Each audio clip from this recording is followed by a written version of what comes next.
عسلامة ومرحبا بكم الناس الكل، ان شاء الله تكونوا بخير وصحة جيدة يا ربي. وانتم تشاهدوا في الفيديو متاع اليوم. والفيديو متاع اليوم باش يكون خاص بعشاق الشوكولا. اليوم باش نحضروا كيكة اقتصادية بحجم عائلي، كيكة يومية بأربع بيضات فقط، وبمكونات بسيطة ومتوفرة في كل دار، وغنية بمذاق الشوكولا. الحصيل، إذا كان أول مرة تشاهدوا قناتي فضلا وليس أمر نتمنى تشتركوا وتفعلوا الجرس باش يوصلكم كل فيديو جديد نهبطه. وقبل ما نبدأ الفيديو متاعنا ما ننسوش نصلي على الرسول الكريم، اللهم صل وسلم وبارك على سيدنا محمد وعلى آله وصحبه أجمعين. نبدو بسم الله على بركة الله في تحضير الوصفة. لهنا عندي الصحفة هذه اللي باش نخلط فيها الكيك. لهنا باش نسحقوا أربع بيضات حجم متوسط يكونوا بدرجة حرارة المطبخ، باش نضيف عليهم باكو سكر فاني، ونضيف عليهم رشة متاع ملح، وباش نضيف عليهم كاس مليان سكر حبيبات. بالنسبة للكاس هذا باش نحكر به بقية المكونات، وهو يهز لي 200 مليلتر. أي كاس متوفر عندكم تنجموا تحكروا به.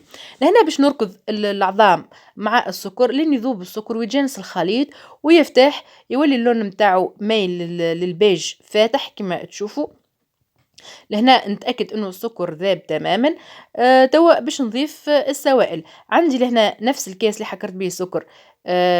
الزيت لهنا يكون كاس الا ربع زيت نباتي، وبالنسبه للزيت باش نضيفه تدريجيا ونبقى نركض فك الخليط متاع العظام والسكر لين نكمل الكميه متاع الزيت الكل.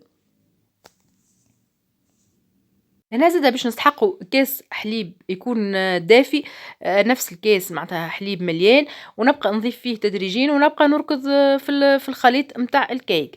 لهنا كملت خلط السوائل. توا باش نضيف النواشف. لهنا عندي زوز كيسين كما قلت لكم نفس الكاس هو اللي نحكر به فارينه. بالنسبه لهنا الفارينه عندي فارينه جميع الاستخدامات.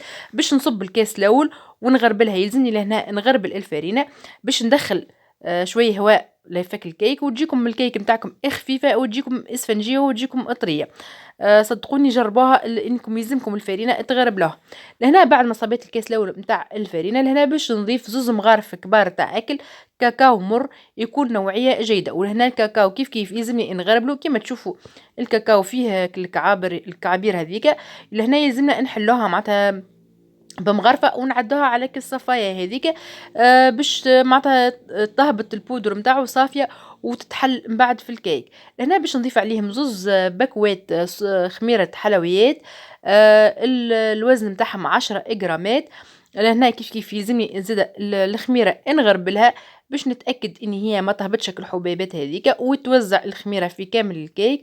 الحاصل لهنا باش نخلط المكونات هذيك اللي ضفتها، نخلطهم وباش نضيف عليهم الكاس الثاني متاع الفارينة.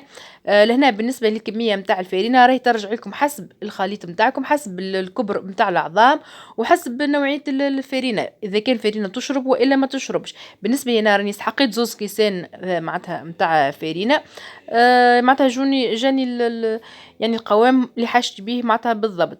لهنا ديما نبقى نغربل فيها الفارينة ونخلط الخليط متاعي. كما تشوفوا لهنا يلزمني ندخلك الفارينه ونتاكد انك الفارينه هذيك اتحلت وتجانست مع الخليط. هذا القوام اللي حاجتي به. كما تشوفوا لا هي جاريه برشا ولا هيك الخاثره عاقده برشا، يكون القوام نتاعها معناتها متوسط. لهنا باش نهبطك الجناب نتاع الكيك بالسباتيل ونتاكد اني ما فمش كتل نتاع فارينه، وان الفارينه كلها تجانست وتخلطت. توا باش نجيب البلاطو اللي باش ندخله للفور. بالنسبه للبلاطو نتاعي فرشت له ورق نتاع الزبده، انتم تنجموا تدهنوه بالزيت وترشوه بالفارينه عادي. بالنسبه للبلاطو هذا المقاس نتاعو 30 على 30. نصب فيه اكل خليط نتاع الكيك ونوزعه على كامل البلاطو بالسباتيل باش يتوزع وتجيني معناتها الاتجاهات الكل متساويه، ما تجينيش جهه مرتفعه على جهه. ومن بعد ما نكمل نوزعك الخليط هذاك، نطبطب البلاطو نطبطبوا عليك البلان دو ترافاي باش يتوزع لي الخليط بالتساوي، ونخرجك الفقاقيع الزايده الكل اكل هوالي في الكيك الكل يخرج. باش من بعد ما معناتها تجيكم الكيك نتاعكم معناتها طريه واسفنجيه وتجيكم مرطوبه. الحاصل ندخلها للفور على درجه حراره 180 درجه. بالنسبه للوقت نتاع الطياب انتم والسمك نتاع الكيك نتاعكم، وانتم على حسب نوعيه الفور. لهنا خرجت الكيك بتاعي بعد ما طابت. دخلت الكيردون خرج لي شايح، معناتها تاكدت ان الكيك نتاعي طابت 100%. الا هنا نقلبها باش نحي منها هاك الورق نتاع الزبدة هاذيك، ونرجعها على هاك البلاطو. بالنسبة لي أنا باش نرجعها هاك الجهة اللي كانت معناتها ملوطة باش نخليها من فوق، لأن كيما تشوفوا الكيك راهي جت طرية خفيفة إسفنجية على الآخر. لهنا توا باش نشرب الكيك نتاعي، باش نشربها الحليب. الحليب هنا زيدات والقهوة سريعة الذوبان. كيما تعرفوا قهوة سريعة الذوبان راهي تتماشى برشا مع مطعم الشوكولاتة وتجيب بنينة على الآخر. نخلي الكيك نتاعي على جنب تبرد، ونتعدوا باش نحضروا الطبقة الثانية. بالنسبة للطبقة الثانية لهنا باش نحضروا كريمة اقتصادية على الآخر بمكونات بسيطة. لهنا عندي نص لتر متاع حليب، ضفت عليها 40 جرام إنشاء، وزدت عليهم مغرفة مليانة متاع أكل كاكاو مر يكون نوعية جيدة، وضفت عليهم 4 مغارف تاع سكر. لهنا باش نحضروا كريم باتيسير من غير بيض، وزادة من غير ما نسحقوا باش نشروا المستحضر متاع الكريم باتيسير. هنا باش نحضروها في الدار. نحلك المكونات الكل مع بعضها داخلهم، ننزل نحطهم فوق الغاز على نار متوسطة، نبقى نحرك فيها لين يتحلك نشا ويتحلك الكاكاو ويولي خليط متوحد. نبقى نحرك فيها ما نحبسش تحريك. دوم ما تبدا تغلي الكريمه هذيك وتبدا تبقبق. هنا باش نضيف عليها 50 جرام شوكولاتة، الشوكولاتة متاع الجلاساج هذيك. قسمتها مرسوات صغار وضفتها على الكريمة هذيك. نحرك شوي، نخليها تهز غلوة بسيطة، ونقص عليها الغاز. نهاري اقتصادية وصدقوني راهي تجيكم بنينة على الاخر. نهزك الكريمة هذيك مازالت سخونة. هنا باش نصبها على كل كيك هذيك بعد ما بردت شوي. بالنسبة للكريمة يلزم نصبها سخونة، خاطر من بعد باش تجمد وكل ما نجموش نوزعوها. لهنا باش نصبها فوق الكيك ونوزعها. بالنسبة للسمك متاع الطبقة هذه يرجع حسب القوة متاعكم. تحبوها معناتها الطبقة متاع الكريمة تكون معناتها طبقة سميكة، أو تحبوها معناتها طبقة ماهيش معناتها رهيفة. كما قلت لكم حسب الذوق متاعكم. نوزعك الطبقة متاع الكريمة هذيك ونخليها على جنب تبرد. في الوقت هذا باش نتعدوا باش نحضروا الجلاساج متاع الشوكولاتة. بالنسبة للجلاساج متاع الشوكولاتة لهنا باش يكون اقتصادي على الاخر. عندي لهنا القصرونة هذه اللي باش نحضر فيها الجلاساج، صبيت فيها فنجان تاع تاي، هذاك فنجان يكون مليان سكر. نفس الفنجان حكرت به الكاكاو، يكون كاكاو مر نوعية جيدة. ضفت عليهم نفس الفنجان هذاك ماء عادي، وفنجان تاع زيت نباتي. لهنا بالنسبه للزيت نجموا تعوضوه بالزبده، نجموا تستعملوا الزيت. بما اني قلت لكم وصفه اقتصاديه لهنا باش نستعملوا الزيت. نحلك المكونات اللي ضفتهم الكل، نخلطهم مع بعضهم ونحطهم فوق الغاز على نار متوسطه. نبقى نحرك فيهم لين يتحلي اكل كاكاو ويذوب السكر، ويبدا اكل الخليط هذاك يبدا يغلي. كما تشوفوا يبدا يغلي ويبدا تحسوا القوام تاعو يبدا يخضر. لهنا عندي طابع تاع شوكولاته قصيته مرسوات صغار باش نضيفوا على الخليط هذاك، وتنجموا تستغنوا عليها الشوكولاته.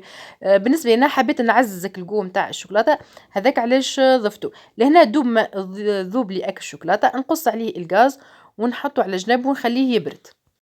لهنا بعد ما بردت الطبقة متاع الكريمة نجيبك الصوص شوكولا. لهنا بالنسبة للصوص شوكولا مازال معناتها دافي. كما تشوفوا لهنا القوام متاعو راهو كما قلت لكم مازال ما بردش، وكي يبرد معناتها باش يزيد يتماسك أكثر وأكثر. كما تعرفوا الشوكولا هذه راهي تنجموا تخدموها بكمية كبيرة وتنجموا تخدموا بها برشا حلويات، وكما شفتوا اقتصادية على الآخر. نوزع الصوص هذيك نتاع الكلاصاج تاع الشوكولا على كامل نتاع كامل الكيك نتاعنا، نوزعوه بالتساوي لين يتوزع ويتحل على الكيك هذيك الكل. ومن بعد ما نوزعه باش ندخلها هذيك الكيك للمجبن، نخليها تبرد وتشد روحها كطبقه نتاع الشوكولاته. ومن بعد باش نخرجوها من المجمد. لهنا كيما تشوفوا بعد ما خرجتها باش نقسمها. بالنسبه لنا ما صبرتش عليها برشا، جوست حطيتها ربع ساعه في المجمد، مازالت الشوكولاته ما شدتش روحها. هنا باش نقسمها مرسوات او قطع كل واحد كيفاش يسميه. بالنسبه لنا قصيتهم حجم كبير، انتم ما تحبوا تعملوهم حجم صغير او حجم متوسط لكم حريه الاختيار. بعد ما كملت قصيتهم عندي لهنا كريم شانتي، حطيتها في البوش حلواني، وحبيت هكا نضيف هكا لمسه بسيطه نتاع زينه. تنجموا تزينوها بالمتوفر عندكم. معناتها بالنسبه لنا حبيت هيك نعملها جوست كل الوردات نتاع الكريم شانتي. وهذه الكيك نتاعنا بعد ما زينتها لهنا ما بقى كان نخرجوكم مرسو تشوفوا الشكل نتاعو من داخل كيفاش معناتها كيفاش جت من داخل. كيما تشوفوا لهنا بسم الله ما شاء الله. صدقوني كيما قلت لكم راهي كيك اقتصادية على الآخر. الطبقة الأولى متاع الكيك جت إسفنجية، الطبقة الثانية متاع الكريمة جت زادة بنكهة الشوكولاتة وعبارة على كريم باتيسير اقتصادية على الآخر. وبخلاف الطبقة الثالثة الصلصة متاع الشوكولاتة أو الجلاساج كيف كيف غنية بالشوكولاتة واقتصادية، وتنجموا معناتها تحضروها بكل بساطة في الدار. كيما تشوفوا هذا القوام متاع الكيك متاعنا، بسم الله ما شاء الله، مذاق وبنة ومنظر ما نحكي لكمش. نودكم وما نشهيكم، نتمنى فعلا انكم تجربوها الوصفة هذه وتشاركوني رايكم في كومنتير. وما تنسوش تبارتاجوا الفيديو لاصحابكم ولاحبابكم. دوما قال لي كان نقول الى اللقاء في فيديو قادم ووصفة قادمة ان شاء الله.